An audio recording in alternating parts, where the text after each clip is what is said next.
Show off क्यों करते हो? क्यों लोगों को दिखाते हो कि मैं ये हूँ? तुझे लोगों की अप्रिसिएशन क्यों चाहिए?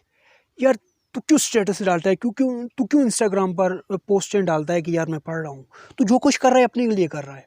तू एक बात याद रखी कि कभी भी गुरूर ना करना, कभी भी शो ऑफ या शोखी ना मारना। जब कोई भी फल होता है ना वो पकता है ना तो खुद ही बिखर जाता है, पककर जब तैयार होता है तो खुद ही अपनी परवान चढ़ जाते हैं। तो यही मिसाल मेरी और आपकी, शो ऑफ ना करें। जब आप उस लेवल तक पहुँच जाएंगे खुद ही निखर जाएंगे, खुद ही आप इस जहान में रोशनी भर देंगे। आप ओरिजिनल हैं, ओरिजिनल रहें, सिंपल रहें यार। आप जैसा दूसरा कोई भी नहीं है। आप जैसा दूसरा माने लाल नहीं जाना यार।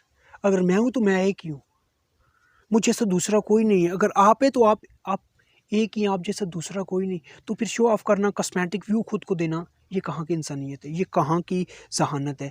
ये तो कोई मानी नहीं रखती।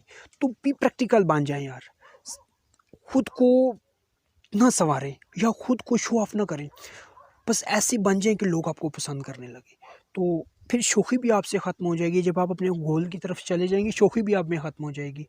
तो शो ऑफ करने की ज़रूरत नहीं है। जब कोई भी फल पक कर तैयार होता है ना तो वो खुद अपनी परवान को चढ़ जाता है, वो खुद ही बिखर जाता है, वो खुद ही शो हो जाता है। तो आप भी जब मेहनत करके कामयाब हो जाएंगे तो फिर इन चीज़ों की ज़रूरत नहीं पड़ेगी। फिर आप खुद ही शो ऑफ नहीं करेंगे, कुदरत आपको निखार के रख देगी।